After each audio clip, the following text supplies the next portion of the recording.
네, 안녕하세요. 끝판대장입니다. 오늘 구독과 좋아요, 알림 설정, 그리고 댓글까지 부탁드리겠습니다. 자, 비트코인이 요즘 심상치가 않습니다. 다시 여기서 이 박스권 밑으로 떨어졌지만 다시 이쪽을 좀 돌파하고 있는 상황이거든요. 그래서 또 안착을 하고 하면 추가적으로 또 갈 수 있는 형태가 마련이 되기 때문에 이 부분은 좀 지켜봐야 될 부분인 것 같은데, 근데 사실 문제는 지금 비트코인이 아니고 요즘 잡코인들이 난리가 났죠.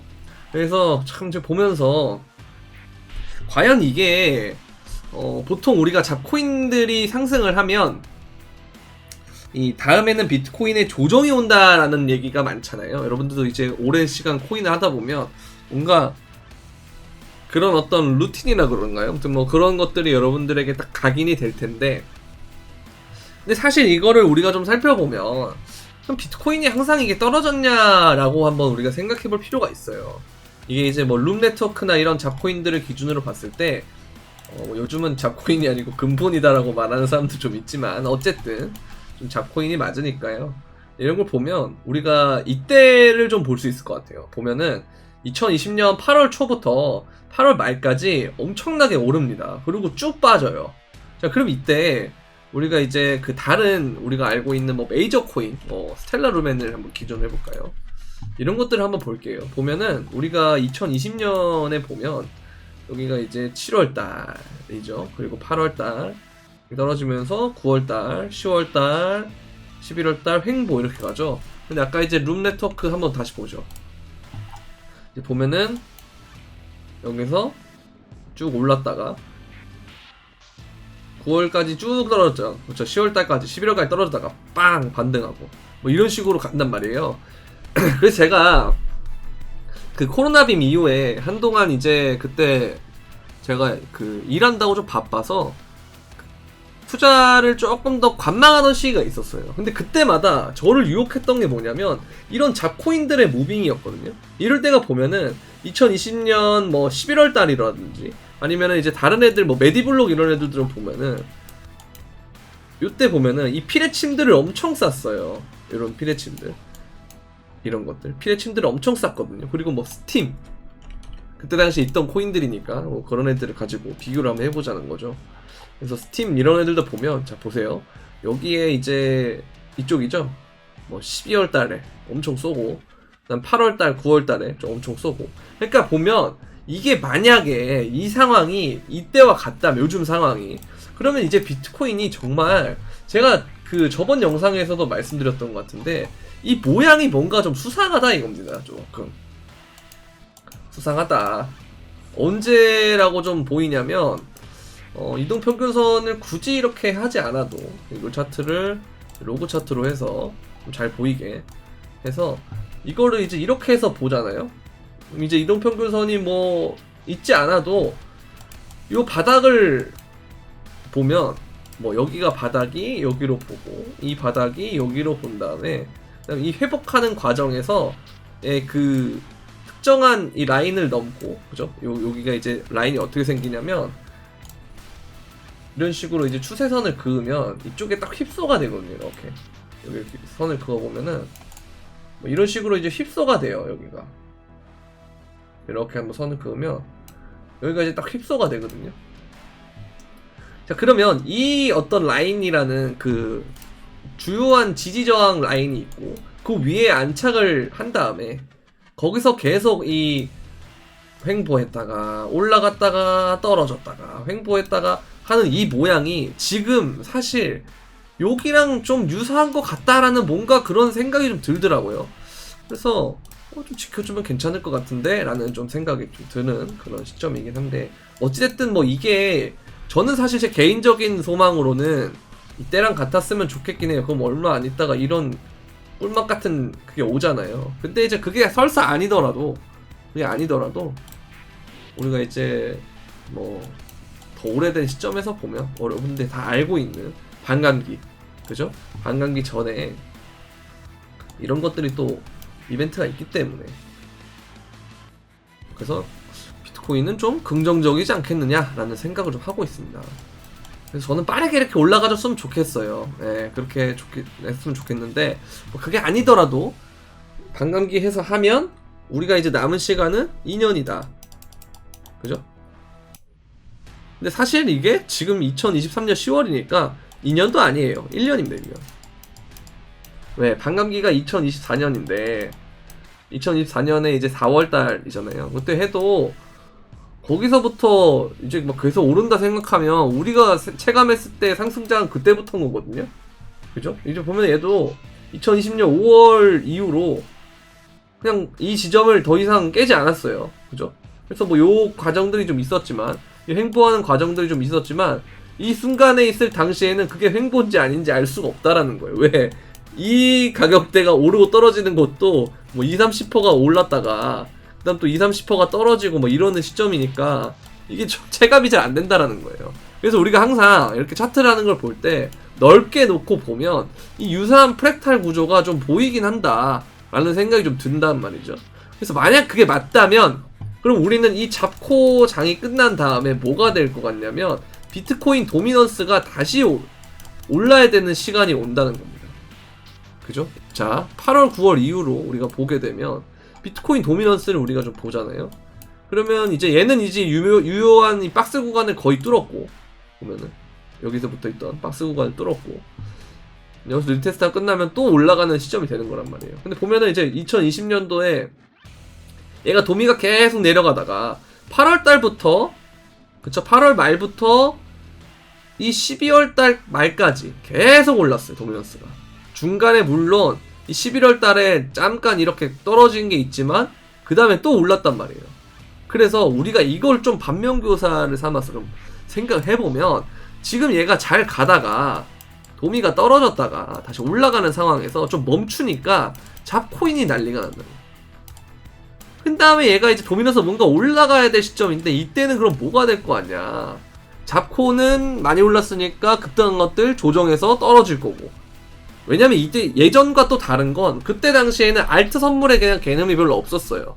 그때는 뭐 바이낸스가 선물을 한 해 만에 뭐 이럴 때였고, 그래서 뭐 별로 그런 것도 아니었고요. 그래서 뭐 비트맥스가 그때는 선물 거래량이 제일 높았고, 그러다 보니까 이 잡코인들을 지금 선물까지 상장시켜서 아예 보내버린다는 건 그때 만들어진 차트를 또 이제 고점 삼아 죽을 가능성이 있다라는 거예요. 그래서 여러분들이 이제 뭐 룸이나 이런 것들 제가 보니까 엄청 준비 많이 했더라고요. 제가 옛날에 이제 룸 네트워크를 보면서 야, 이거 매집 차트 진짜 잘 돼 있다라고 했던 게 2021년이에요. 근데 이게 이 가격대를 계속 이렇게 박스권을 만들다가 이걸 한 번에 쌌단 말이에요.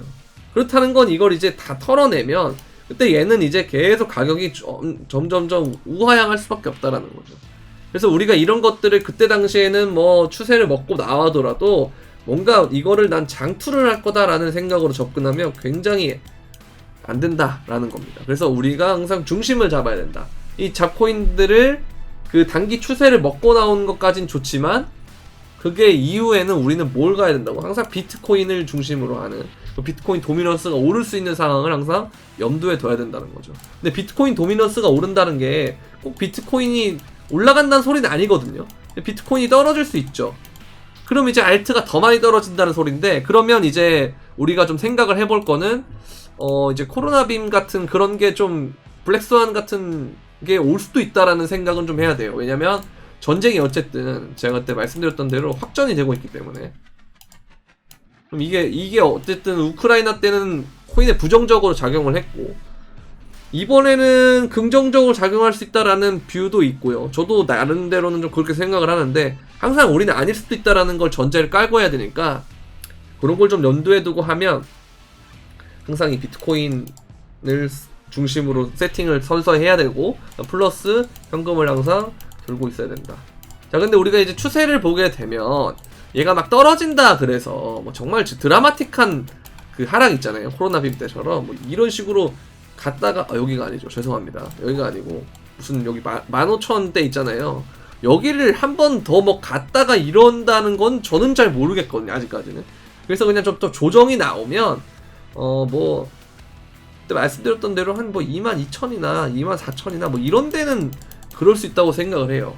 근데 뭐 여기까지 막 가는 거는 모르겠네요. 정말 오면 기회는 맞는데 모르겠어요. 그건 사실 잘 모르겠고 저는 그래서 아마 간다면 이때 2020년 말이나 아니면 2016년 때처럼 더 이상의 어떤 뭐 큰 하락보다는, 그러니까 봤을 때 그러니까 이런 거죠. 그러니까 우리가 지금 지점이 뭐 한 요 정도라고 생각을 하면 이런 게 왔다가 떨어졌다가 왔다가 떨어졌다가 왔다가 떨어졌다, 뭐 이런 게 될 거라는 거죠. 그래서 너무 걱정하지 않으셔도 된다라는 거. 어쨌든 이건 비트코인 기준이기 때문에 비트코인을 중심으로 하면 일단 내가 샀던 지점이나 그 구간을 밑으로 떨어질 가능성이 이때를 보면 생각보다 낮다라는 거예요. 이 블랙스완 같은 경우만 안 일어난다면. 자, 그러면 지금 이제 우리가 지켜봐야 될 거는 항상 이거 봐야 됩니다. 달러 인덱스 봐야 되고요. 그렇죠? 달러 인덱스 봐야 되고, 그 다음에 유가 봐야 되고, 그 다음에 금값을 또 봐야 되는데, 지금 골드 유가 보면 이게 시간차를 두고 올려서 좀 깜짝 놀라긴 했는데, 일단 얘가 결국은 뭔가를 좀 해내려면 이 지점을 넘어줘야 돼요. 넘고 100달러를 이상을 돌파를 해주면 그때는 추세가 살아서 갈 가능성이 높아요. 근데 그게 아니면 얘가 여기까지 갔다가 100 언저리까지 갔다가 이런 식으로 떨어질 가능성이 있거든요.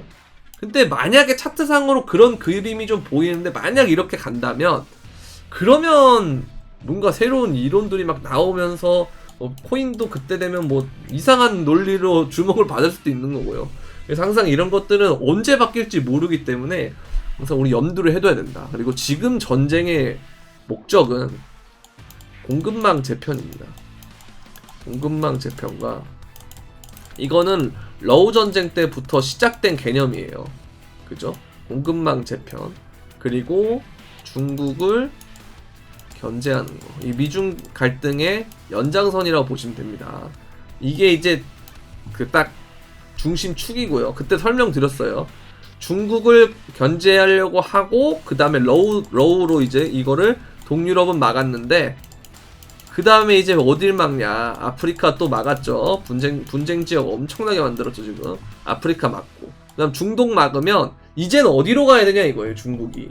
그럼 이제 얘네들이 가는 곳은 뭐 남중국해라든지 아니면 뭐 동남아 이쪽이라든지 아니면 대만밖에 없단 말이에요. 그죠? 그래서 요런 것들 항상 생각하셔야 돼요. 그죠? 그래서 이게 결국은 확전이 되고 뭘 하고 할 수밖에 없는 게, 얘네들은 쉽게 끝날 그게 아니에요. 러우가 아니고 이제 중국 미중 갈등은 쉽게 끝나지 않아요. 결국 이게 확전이 돼야만, 제가 지금 얘기하는 게 전쟁 미치광이처럼 보이겠지만 저는 누구보다도 전쟁을 원하지 않는 사람입니다. 근데 돌아가는 상황이 그렇다 이거예요. 지금도 보면 이제는 확전이 될 것 같다는 뉘앙스가 많이 풍기죠. 근데 제가 이런 거를 그때부터 말씀드릴 수 있었던 이유는 항상 이 큰 키를 잡고 가기 때문이에요. 이 중국과 미국 간의 갈등, 그 다음에 이것의 목적은 공급망 재편이기 때문에. 그래서 이런 것들이 다 이슈가 끝나면 그때부터는 다시 산업이 정상화되면서 정말 엄청난 황금기가 또 열릴 것 같다는 생각은 들거든요. 그게 맞춰서 반도체 사이클도 예정이 되어 있고, 그 다음 우리가 이제 좋아하는 4차 산업이 그때가 되면 좀 많이 패러다임 시프트가 될 거고, 그러다 보면 이제 또 새로운 산업이 나오고, 그 다음에 이걸 또 운송해야 되는 물류량이 생기겠죠. 수요가 생길 거니까. 그러면 이제 거기서부터 또 이제 호황이 시작이 되는 겁니다. 그래서 항상 이런 게 사이클이라는 게 있는데, 지금 그래서 우리가 조금 힘들다 그래서 이런 것들을 지금 팔로우하는 걸 놓친다면 나중에 또 다 오르고 난 다음에 여러분들은 들어갈 수밖에 없어요. 반등할 때는 항상 그거예요. 안 좋은 소식만 들어가기 때문에. 그러니까 좋지 않은 재료들, 그리고 정말 비전이 어두운 것 같은데 그냥 오르니까 그냥 기술적 반등하고 말겠지, 약간 이런 느낌으로 간단 말이에요. 근데 정말 전체적으로 봤을 때 우리가 이걸 턴을 한다라는 개념을 해보려면 우리가 이제 조금 더 우리가 디테일하게 이걸 접근할 필요가 있는데, 지금 유가도 오르고 골드도 오르고 달러 인덱스는 여기서 좀 애매해요. 근데 좀 더 오를 수도 있다라는 생각은 좀 드는데, 다시 이제 이거 뭐야, 지금 채권 금리도 다시 뭔가 여기서 좀 지지받고 또 올라갈 수도 있단 말이에요. 여기서. 근데 어쨌든 뭐 주요한 지점을 찍긴 찍었는데 여기서 뭐 더 올라갈 수도 있고 내려갈 수도 있고 뭐 그런 상황이잖아요. 근데 어쨌든 얘네가 이 가는 상황을 보면 이 다이버전스를 좀 만들어주면서 가고 있다는 거는 좀 긍정적입니다. 어쨌든 이게 좀 떨어져야만 우리가 이제 금리에 대한 이슈가 좀 떨어지기도 하고. 그런데 문제가 뭐냐면 그런 상황에서 달러 인덱스가 설사 떨어진다고 한들 우리나라는 지금 이게 제일 문제예요. 이 환율은 꺾일 기세가 없어요. 지금 제가 여러분들한테 이 지점 넘으면 안 된다 말씀드렸잖아요. 이거 절대 넘으면 안 된다. 이거 1350원 이거 진짜 무조건 지켜내야 된다 했는데 이거 못 지키고 지금 계속 뚫리면서 이 자동문처럼 되고 있거든요. 그래서 요게 만약에 더 가면 정말 문제가 될 수가 있어요. 정말 심할 경우에는 달러 인덱스가 떨어지는데도 환율이 오르는 상황이 생길 수가 있어요. 자, 이런 게 생기려면 뭐 여러 가지가 있겠죠. 한국 자체적으로 무너지는 케이스거나 아니면 지정학적 리스크가 있겠죠. 저는 일단 이 부분을 조금 더 높게 봐요. 만약 이게 확전이 된다면 이런 것도 좀 필요할 것 같고, 그다음에 뭐 경제도 문제가 될 것 같긴 해요. 근데 일단은 요게 지금 어쨌든 우리가 지금 불과 1년 사이에 지금 동유럽 터졌죠, 아프리카 터졌죠, 중동 터졌죠. 이건 얼마든지 빠른 시일 내로 확전이 될 수 있다는 거예요. 마음만 먹으면. 그러니까 조심하셔야 됩니다. 예. 그러면서 이게 점점 조이고 있어요. 지금 미국도 보면은 대중 반도체 수출 제한 조치 강화 이렇게 돼 있거든요. 빈틈 막는다. 예, 이거는 이들을 결국은 이 중국을 나오게 만드는다는 거거든요. 뭐 이게 대리전 양상이 됐든 직접적인 움직임이 됐든 더 뭔가 나와야 된다라는 생각이 들게 만든다는 거죠. 그러니까 뭐 미국과 전면전의 형태로, 그러니까 대리전의 전면전이든 뭐든 액션을 취하게끔 만든다라는 겁니다. 이런 것들이. 그죠? 그래서 이런 것들이 좀 문제가 될 수 있다라는 겁니다. 네. 그래서 이런 거를 좀 우리가 잘 팔로우 하다 보면 뭔가 이게 이 전쟁 양상이 쉽게 끝날 것 같지는 않구나라는 생각을 들 수밖에 없어요. 그죠? 그래서 이런 것들도 우리가 좀 잘 생각해 볼 필요가 있고, 그리고 이제 여기에 맞춰서 이스라엘 이러잖아요. 역대 첫 신용등급 강등 위기다. 그죠? 이런 게 터질 수가 있단 말이에요. 그러니까 꼭 그 자국 내에서 전쟁이 일어나지 않더라도 뭐 아까 말씀드렸던 것처럼 양안 전쟁이 터지면 뭐 한국이 직접적으로 영토에서 일어나는 건 아니지만 언제 한국에서 전쟁이 터진다는 터질지 모른다라는 불안감, 그런 것들만 만연해줘도 돈을 뺀단 말이에요. 외국인들은 지금도 돈을 빼고 있잖아요. 그래서 이런 것들을 좀 종합적으로 봤을 때는 우리가 지금 긍정적인 상황은 아닌 것 같다. 이건 아직 아닌 것 같다 라는 생각이 듭니다. 환율이 진짜 중요해요. 이게 제일 중요합니다. 제가 볼 때 우리나라 한정으로는 한국 환율이 제일 중요해요. 그리고 전 세계, 그리고 비트코인의 관점에서 봤을 때는 이 미국이라는 것이 신용을 점점 잃어야 됩니다. 그렇다는 건 이제 채권 수익률이 올라가는 게 지금 당장 안 좋을 수 있는데 어느 지점에 그 사람들의 한계치를 넘으면 정말 이거 미국 망하는 거 아니야 라는 수준의 그런 진짜 준오피셜한 그 정도의 그 사람들의 인식 개선이 되면 그때부터는 우리가 정말 맨 처음부터 접근을 했던 방식이 정보를 신뢰할 수 없다. 예, 국가를 신뢰할 수 없기 때문에 그리고 추가적으로 우리는 비트코인을 사야 된다. 이런 움직임만 나오면 이제는 ETF를 사실 승인을 안 할 수가 없어요. 그때가 되면. 이번에 보면은 항소를 안 했잖아요. SEC가. 그레이스케일한테 항소를 하지 않은 것도 그렇고 뭔가 빌드업을 점점 치고 있습니다. 정말 좀 우리가 좀 놓치고 있는 부분이라고 좀 생각을 하는데 빌드업을 치고 있어요. 그래서 이들이 결국은 승인을 해줄 거다. 항상 제가 말씀드리지만 방향이 틀린 게 아니다. 승인이 안 된다가 아니고 그냥 언제 되냐는 그 속도의 문제라는 거예요. 그죠? 시기의 문제. 아시겠죠? 그래서 우리는 항상 이런 부분에 있어서 좀 긍정적인 마인드를 지금 가져야 된다. 내가 지금 당장 눈앞에 보이는 거, 물가가 안 좋고 금리가 높고 대출금을 많이 갚아야 되고 뭐 이런 상황에서 좀 지치고 내 코인은 왜 안 오르지? 뭐 잡코인만 왜 날리지? 이거 그냥 투기판 아니야? 라는 그런 인식에서 좀 벗어나야 된다. 이제는. 왜냐면 지금 자산이 이 금도 오르고 지금 미친 상황이에요. 지금 정신이 나갔습니다. 네, 그래서 정말 이 세상이 지금 지정학적 리스크랑 국제 정세가 정말 어지럽기 때문에 우리가 이런 상황에서는 아까 말씀드린 대로 좀 요런 자산들이 부각이 될 수 있단 말이에요. 그죠? 그래서 금인데, 근데 사실 금보다 저는 비트코인이 더 좋다고 보는 이유가 일단 가격이 비싸요. 하나의 가격이 비싸고, 물론 시총은 이놈이 훨씬 크죠. 근데 가격이 비싸고, 그 다음에 움직임이 자유롭잖아요.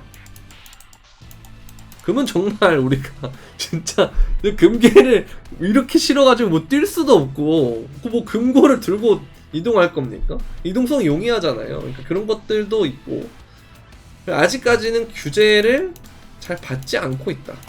네, 그래서 세금이 없는 곳이 많다라는 뭐 이런 것들 좀 보면은 아직까지는 얘네가 이제 이걸 반대로 얘기하면 제도권에 못 왔다라는 말이 되지만, 또 이걸 다시 우리가 긍정적으로 접근해보면 아직 이걸 제도권으로 가는 게 방향이 맞다면 아, 이건 속도의 문제니까 정말 우리가 이게 저평가됐을 때 지금 들어가고 있는 거구나 라는 생각을 할 필요가 있다라는 거죠. 그래서 이런 부분들을 좀 잘 보셨으면 좋겠습니다. 자, 그리고 지금 비트코인 뭐 차트를 보면 여러분들 많이 들어봤던 와이코프 차트처럼 가고 있다. 그래서 지금 이 지점이 와이코프에서의 리테스트 구간이다. 그렇게 보시면 됩니다. 네.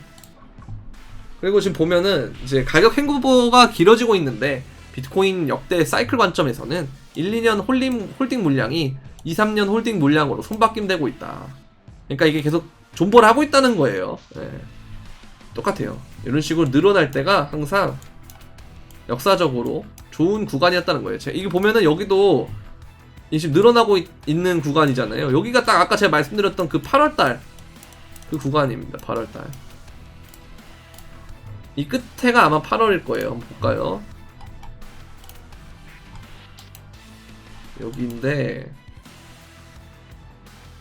아, 여기가 8월이에요. 죄송합니다. 아무튼 뭐 이 구간입니다. 여기가 될 수도 있겠네요. 6월, 7월. 아무튼 중요한 건 그게 아니죠. 어쨌든 이 횡보를 하는 구간대에서, 이 횡보를 하는 그 구간대에서 이게 수치가 올라가고 있더라 라는 거. 그러면서 얘가 본격적으로 줄어들 때 뭐가 나타난다? 이 엄청난 상승의 스타트가 된다 이겁니다. 여기도 마찬가지로 줄어들 때 이렇게 튀어 올라오고. 그래서 이런 걸 좀 보게 되면 우리가 좀 긍정적인 방향으로 계속 생각을 할 수 있는 거라는 겁니다. 그래서 부정적으로 볼 필요가 없어요. 지금은 어차피 다 안 좋아요. 근데 다만 그런 건 있죠. 이걸 보고 너무 심취해서 모든 걸 끌어당길 필요는 없습니다. 왜? 이거 어쨌든 이거는 제가 볼 때는 이 동결이 좀 길 것 같아요. 이번에는 원래 이제 동결이 뭐 한 길면은 뭐 예를 들어서 우리가 전망했던 건 24년도에 금리 인하를 좀 빠르게 할 것 같다라는 생각을 했잖아요. 근데 이게 사실 뭔가 이제 완전 죽이겠다는 마인드로 가면 추가적인 금리 인상을 하지 않아도 지금 지점에서 계속 동결을 하면 돼요. 꾸준하게. 그러면 사람들이 어떻게 생각하냐면 이게 기대 심리가 없어지거든요. 아, 이거 정말 이거 금리 안 내리는 거 아니야? 정말 이게 정말 뉴노멀이 이런 거 아니야? 라고 생각할 수 있기 때문에 그 다음에 금리를 내리면 돼요. 그럼 그때가 금리를 내릴 때는 어떻게 되겠어요? 경기가 안 좋을 때죠.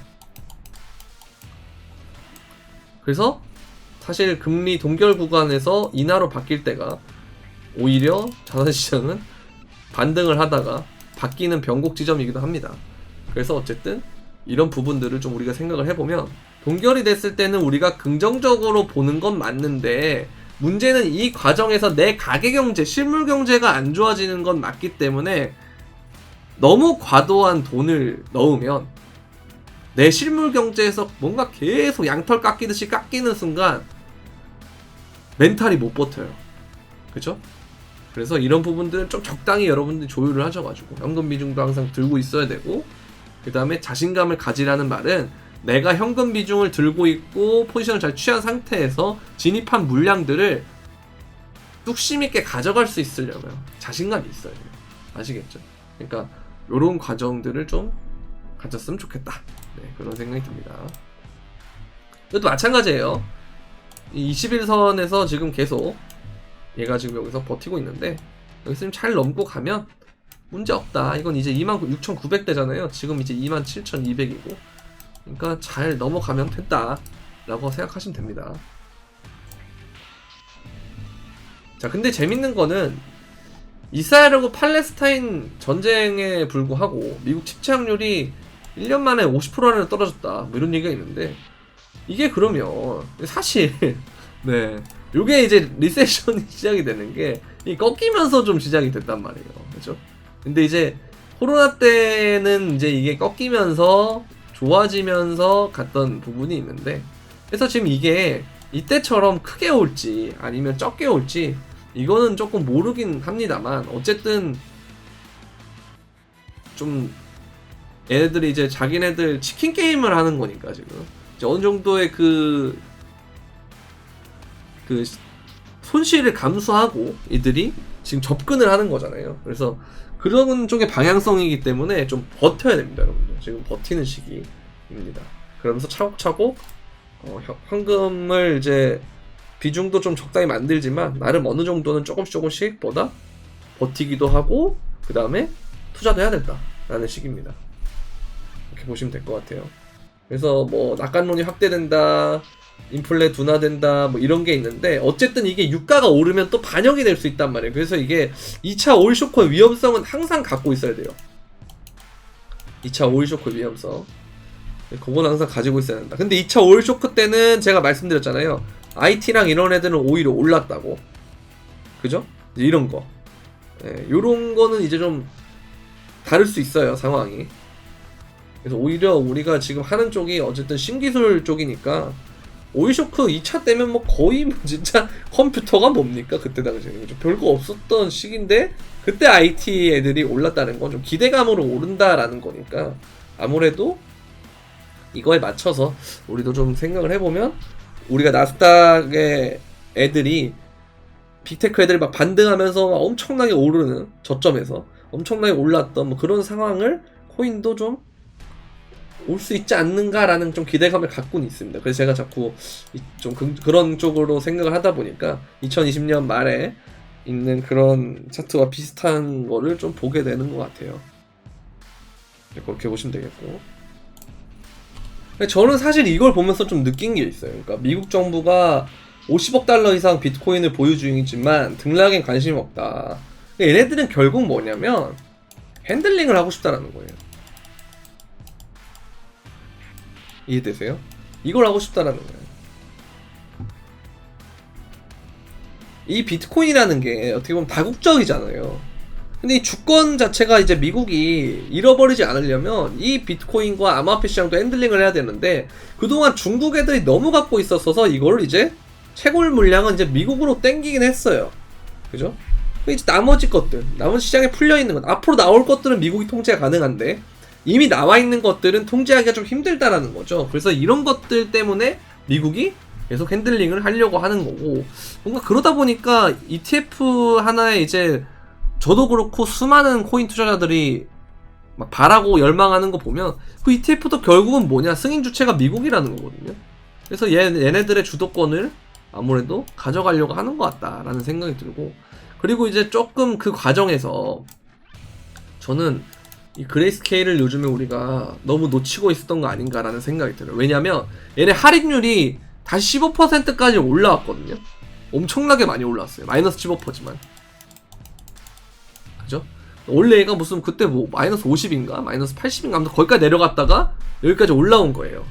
그러니까 많이 반등했다라는 거고 그 다음에 이제 여기서 지금 우리 장이 사실 약세장이잖아요 아직까지. 근데도 지금 보면 그 자산이 엄청 깎였음에도 불구하고 그리고 심지어 팔기도 팔았죠. 근데 지금도 227억 달러를 보유하고 있다는 거. 이게 진짜 얼마입니까 진짜. 그죠? 거의 뭐 한 30조? 이 정도 넘죠 지금? 그 정도의 규모를 갖고 있다는 거예요.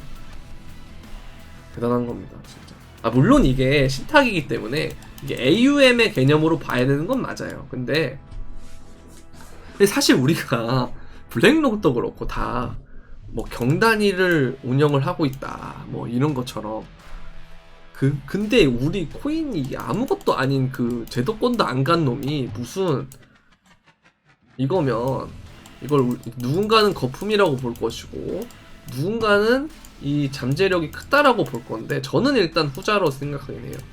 왜냐면 이미 때릴 만큼 많이 때렸다라고 생각을 해서 지금 회사가 어쨌든 휘청휘청거리는 상황임에도 불구하고 이렇게 보유를 하고 있다라는 건 엄청나다라고 생각합니다.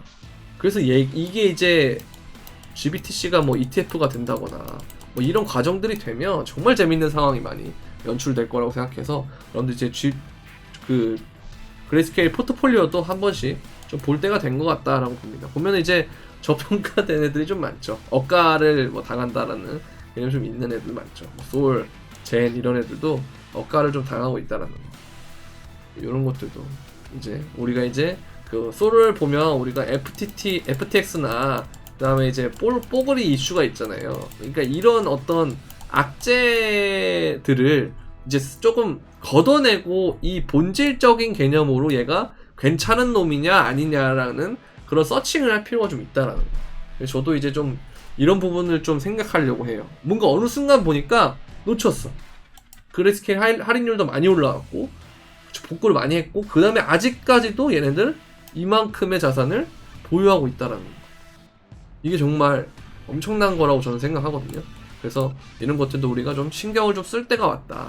꼭 이 포트폴리오를 추정할 필요는 없지만 이런 것들을 보면서 아 이게 시장 자체가 나중에 엄청나게 잠재력 있는 시장으로 바뀔 수 있겠구나. 그럴 때가 되면 얘네들이 좀 힘을 쓸 때가 오겠구나라는 그런 생각을 좀 하시면 될 것 같습니다. 또 공교롭게도 얘네는 미국이죠. 결국은 우리가 항상 우리가 비트코인 시장을 봐도 그렇듯이 처음에 중국이 좀 뜨나 싶었지만 결국 뭔가 하다 보니까 미국 쪽으로 지금 가고 있잖아요. 그런 것처럼 이 국제 정세도 좀 그런 식으로 좀 해석할 필요가 있어요. 중국하고 미국이 싸우는데 미국은 이제 달러가 이제 거의 끝나갈 시점이 돼서 언제까지 기축통화냐, 미국은 이제 끝난다라는 이런 그 시각도 중요하지만 미국이 계속해서 뭔가 패권을 유지할 수도 있다라는 생각을 하는 것도 좀 중요한 것 같습니다. 저는 이제 예전엔 저도 중국에 대해서 좀 긍정적으로 봤는데 이거 코인데도 그렇고 막 이 코인이 뭔가 세상 돌아가는 거에 스몰셀폰인 것 같아요. 항상 보면은. 그래서 좀 재밌는데 이런 걸 보면서도 느낀 건 정말 이 그 다국적 기업 그리고 금융 세력들은 정말 호락호락하지 않다라는 생각을 많이 하게 됩니다. 그런 것들 우리가 좀 생각해보는 시간을 가져봤고요. 그 다음에 이제 뭐 이거죠. 이건 여러분들 다 아는 소식이고 GBTC를 현물 ETF 전환이 된 걸 준비가 돼 있다. 근데 이미 소송을 항소하지 않기로 결정했다. 그래서 법원은 7일 내에 최종 명령을 내릴 건데 SEC 승인에 따라서 GBTC ETF로 전환할 준비가 되어 있다라는 겁니다. 이런 거. 제가 이제 ETF는 제가 계속 말씀드렸죠. 이 엄청난 호재는 가격이 엄청나게 오르는 상황에서 ETF 승인하면은 이거는 여기서 조금 더 갔다가 떨어지거나 아니면 이게 고점으로 활용을 된다거나 해서 이런 고점 재료로 활용이 될 것이고 그게 아니고 지금처럼 정말 장이 조용한 상태에서 갑자기 ETF가 터진다. 그럼 이제 이거는 금의 ETF 이후에 엄청나게 올라갔던 그 상태처럼 그런 움직임처럼 될 가능성이 있다라는 겁니다. 그래서 우리는 이 부분에 대해서 좀 촉각을 곤두세워야 될 것 같고요. 오늘은 일단 여기까지 하도록 하겠고요. 좀 긴 영상이었는데 주말간 저도 잘 쉬고 다시 돌아와서 긴 영상으로 이렇게 올려드립니다. 뭐 비슷한 내용들을 계속 할 수밖에 없지만 이 비슷한 내용들을 한 번 듣는 거랑 뭐 여러 번 듣는 거랑 저는 다르다고 생각을 해서 일단 이런 식으로 좀 계속 하려고 하고요. 도움이 되셨다면 구독과 좋아요, 알림 설정 그리고 댓글까지 부탁드리면서 우리가 이제 개인적으로 만약에 여러분들이 투자를 하실 때 좀 어렵다, 잡코인들이나 이런 것들도 좀 어렵다 하시는 분들은 이제 멤버십에 도움 받을 수가 있거든요. 멤버십 보면 업비트의 코인들을 중심으로 해서 그 비트코인을 비롯한 알트들까지도 다 진입가, 목표가, 손절가 이렇게 제공을 해드리는데 보면 썸씽 오늘 많이 올랐죠. 이것도 이제 어제 픽을 낸 거였는데 보시면 어제 픽을 냈고 그 다음에 이제 뭐 센티넬도 그렇고 뭐 아발란체, 그로스톨, 그 다음 스트라티스 이런 애들도 잘 갔다라는 겁니다. 그래서 이런 식으로 여러분들이 뭐 하시다가 좀 혼자 매매하기 좀 애로사항이 있다 하시면 멤버십에 가입을 하시면 되는데, 멤버십은 구독 버튼 옆에 있는 가입 버튼으로 가입을 하시면 되고, 그다음 내가 선물을 좀 하고 있는데 선물도 좀 이런 게 좀 필요하다 하시는 분들은 선물방도 이런 식으로 운영을 하고 있어요. 별도의 방입니다. 그래서 보면은 선물방도 역시 진입가, 목표가, 손절가, 포지션 이런 식으로 제공을 하고 있고요. 이때 손절 한 번 난 거 빼고는 다 보면 이게 타겟을 갔다라는 뜻인데 다 이제 연두색 체크 표시가 있죠. 그러면 다 이런 식으로 돼 있다 그런 겁니다. 그래서 도움 받고 싶다 하시는 분들은 영상 설명란에 있는 선물방 가입 신청 링크를 통해서 가입 신청을 주시면 되겠습니다. 자, 오늘은 여기까지 하겠고요. 도움이 되셨다면 구독과 좋아요, 알림 설정 그리고 댓글까지 부탁드리면서 그럼